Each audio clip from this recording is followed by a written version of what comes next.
I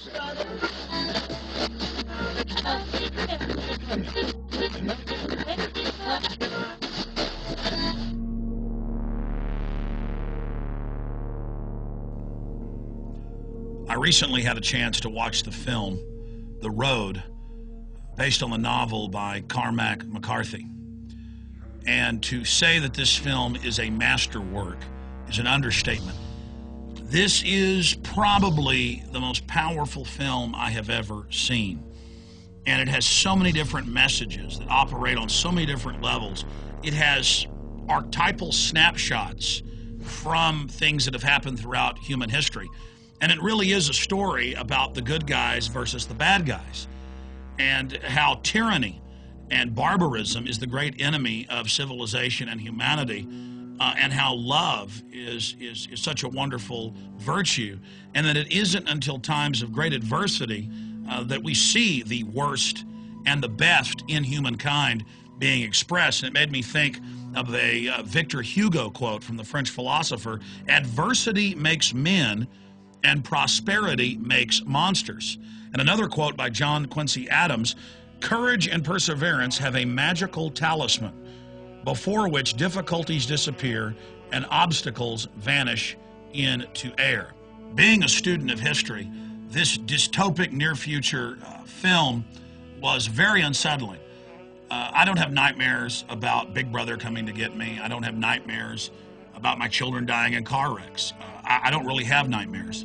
And I've been having very disquieted dreams. I wouldn't even call them nightmares since watching this film, because I have studied Leningrad and the close to 1 million people that died in that siege, and the years of cannibalism that sustained the population under the Nazi onslaught.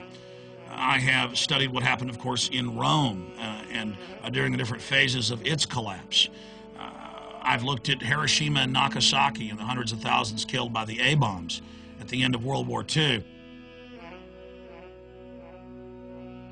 And this film has a pro-Second Amendment message. I mean, if you don't have a gun during this collapse, you're in deep trouble. I've seen that Hollywood meme of victim disarmament being pushed over and over again, where you always see these horror movies and things where nobody's got guns to fight back against the killer. Which is just asinine. It never, really telegraphs that message of how important the gun is and how it can be used in the hands of bad people for oppression or in the hands of the good guys to protect themselves and their family. But the overall message in this film is intense love and commitment, and the love that a parent can only have for their children, and really a growing experience that you have that's built into us in our very genetic code, that once you have children, you really grow up, or at least you should grow up to another level of understanding that it's your children's future that matters and their protection that matters. And when you understand that loving others through your children is important, it teaches you the larger truth of life, that we all are interconnected as a society, as a species, and that if you love your children today, don't you love your unborn great-great-great-grandchildren just as much if you could hold them in your arms? Why then would you go along with illegal wars of aggression like Iraq and Afghanistan? Why would we accept the new good guys on shows like 24 torturing people's children in front of their parents to get answers? Why are we basically being dehumanized by design? And the modern system that we're all living under right now is a form of creeping death, where the social engineers literally traffic in our psyches and our souls. And people have lost their empathy and their humanity, and they've been made so envious and jealous and so self-centered that they lose the greater sense of community. And we are literally submersed in toxins and additives and GMO, all of which on record have been designed to reduce our fertility and to cause increases in cancers.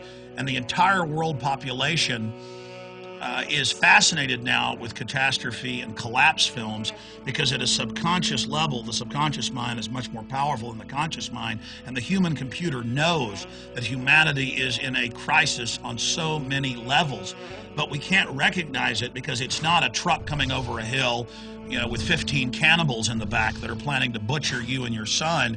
It is a scientific corporate Borg that analyzes future trends and that tracks everything we're doing to where they can not just predict the future in mass movement or individual movement now with Google NSA type software, but they can also guide the future and create false trends through the Madison Avenue PR machine. And so we're losing our human destiny. We're losing our connection to the land. We're losing everything that makes us human.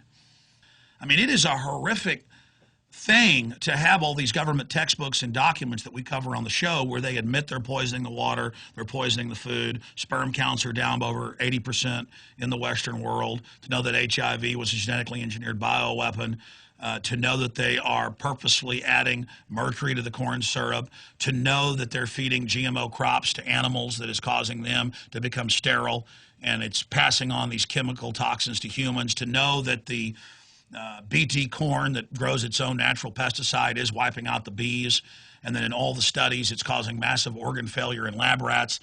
Folks, that is even much more horrific than this nightmare dystopic film that has perfectly presented one spectrum of human collapse.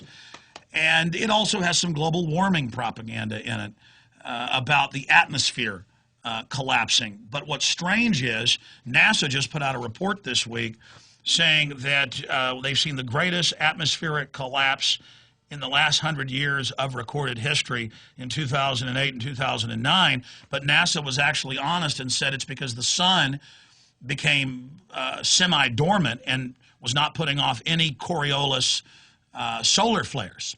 And so that the Earth itself has actually cooled in the last decade. It was heating up, and that cooling trend and that ionizing radiation that forms cloud nuclei has not been there in the last decade, and so the atmosphere began collapsing. Thank God the sun just flared back up. We now know that giant asteroids hit the Earth conservatively every few 100,000 years, and it's the same with megavolcanoes, like the one in Yellowstone. We know it's not happening every 10 or 15 million years like scientists previously thought. We know that the sun is not stable, that it cools off and heats up. We know that we are living on a tiny little blue-green jewel floating through space way out in the boondocks. And then when you read the globalist plans, where they openly want to destroy the family and basically mechanize humanity and turn us into basically biological androids, you realize that the threat in the short term isn't asteroids, it's not global warming, but that it is the elite with their open-air genetic engineering. I mean, I just saw last week a major university study with this new salmon they've approved that within controlled conditions, they did test, and that the genetically engineered chimera, it's a cross species, it's only part fish, extincted the other salmon within 40 generations, and that's 40 generations in the open sea. We know that they've, for over a decade, have part spider, part goat chimera creatures, genetic mutations that create body armor in their milk. We know that the major GMO companies aren't just coming out with 8 major food crops, but hundreds and hundreds, and that they are literally rewriting the genetic code of the planet, and they don't even care if it has dangerous implications. The real threat is this scientific elite that has literally walled off humanity in a kind of arrested development. And they write about this, and the establishment in articles written by Bill Joy and others have openly discussed the fact of, do the elites even need humanity? Or are we garbage that has to be taken out? And you read the official United Nations plans to reduce the world population by at least 80%, and you realize that this entire world government, in their own words, is being built as a kill grid. And what's crazy is it's so horrific, even though it's publicly available information, the average person can't face it. Once you've seen The Road, you'll understand what I'm about to say, but it totally resonated. We all know Veritas. We know truth because it's something that was already in us, and we see it as self-evident when another fellow human being has experienced and thought the same thoughts you're having, but just from a different perspective, and that these men and women could come together and make this film, that this author could write this book and could put out such Veritas. It is just a work of extreme beauty and touched my soul at the deepest places. Even though it's ugly, through that ugliness, it lets you understand how important goodness is, and love and honor and family and self-defense, Are you with the good guys or are you with the bad guys? And do you carry that fire inside you that even as we're becoming nihilistic and more evil, and even as people look around them and say, everybody else is evil, I'm going to be evil. It's saying, no, I'm going to carry the fire in myself. I'm going to be good. I'm going to try to be pure. I'm going to try to be loving. I'm going to try to be honorable. It doesn't mean any of us are perfect, but you're striving.